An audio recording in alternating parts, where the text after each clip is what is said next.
energy transitions are the need of the hour, where promises from the global leader since the Paris Summit 2015 till date was talked about during the G20 Energy Transition Working Group meeting in Mumbai on the 15th of May 2023 to discuss where we are and what we have achieved till date. India, along with the G20 global leaders and various international organizations such as IEA and United Nations Environmental Program, address the climate change issues and ensure energy security globally, with promising India which would soon shift from fossil fuels to renewable energy resources. And on the day one conclusion of ETWG G20, a press conference was addressed by Secretary, Ministry of Power Shri Alok Kumar, along with other dignitaries who talked about new renewable energy resources, filling technology gaps, emphasizing on low-cost finance, energy-efficient measures, fuels for future in India like biofuels and green hydrogen, just transition so that to ease the universal access to each and every citizen. With these highlights, we will directly take you to the press conference addressed on the day one of the ETWG meet by Secretary, Ministry of Power, Shri Alok Kumar.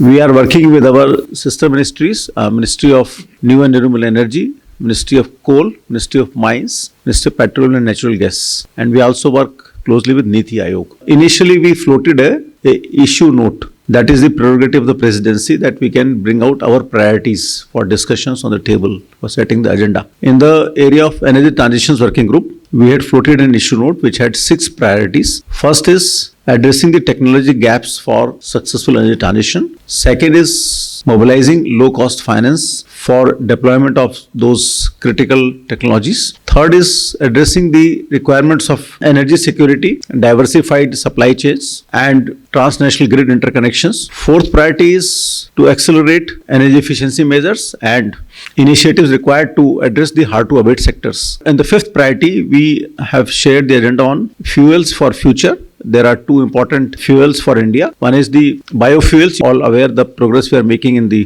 ethanol blending. And second, under the fuels of future, is green hydrogen. And sixth priority is very important, is the just transition and universal access. That in the process of the transition, nobody should be left behind. Every citizen, every human being on the planet should have access to clean energy, and transition should be such that it is just transition. There are implications in transition, so those to be taken care. Based on those 6 priority items, in the first 2 meetings, we had a lineup of good presentations from international organizations, from other think tanks. Then, based on the consensus which was there in the first meeting, we presented the key elements of the draft communique in the second meeting. Based on the discussions in second meeting, we have circulated a draft communique. This is a communique for the energy ministers. This is third working group meeting. So whatever the working group would be able to arrive at a consensus and would recommend, that will be considered by the energy ministers, and they will issue a energy ministerial communique. And that communique will be one of the inputs for the leaders' declaration in September. So we are working on those timelines. In addition, we have also commissioned 13 studies on those relevant areas by expert organizations, and those studies reports are being presented in the side events. Like in this meeting, we are having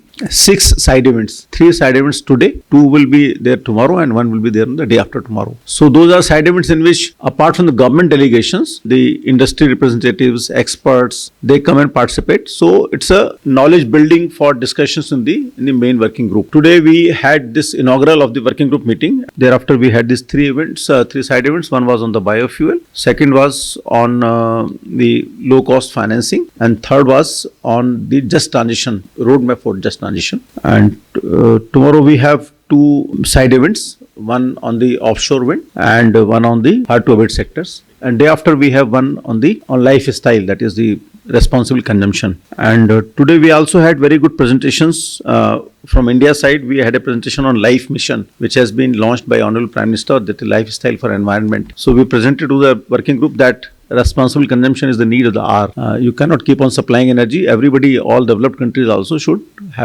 move for responsible consumption. And our MNRE presented on the green hydrogen roadmap and the need for common standards. Namaskar, my name is Gaurav Narula. I'm from the True Hunt Online. Sir, when you talk about the universal access, of course, it is a good thought. Considering this, when we see the affordability and the pricing as compared to the crude oil, which is imported and depends on the international market and the rupee value. So to make this access available to each and every citizen, what kind of mechanism would be taken care of in terms of pricing control and how it will work in hydrogen fuel or green fuel? In energy markets, including electricity markets, the market design has to be such that it promotes competitive, cost-effective procurement of energy. Say you can only ensure that whatever you procure or produce, it is cost effective and markets are competitive. There are no entry barriers. But beyond a point, you cannot control energy prices because it is reflective of, say, your international situation, your own resources and production cost. So one part is the important is the procurement or production of the energy in a cost-effective manner. Second part, design of markets. Third part, affordability. You know that if investments are required and they are being made, they need to recover their efficient costs. For recovering costs, whatever is the tariff required, that should be allowed to prevail. The government has a role, especially in power sector. We have a whole methodology for giving subsidy in tariff. Say for the sections of society to whom the government thinks it appropriate to subsidize, they can give subsidies. But subsidies have to be efficiently targeted so that only the needy people get subsidy.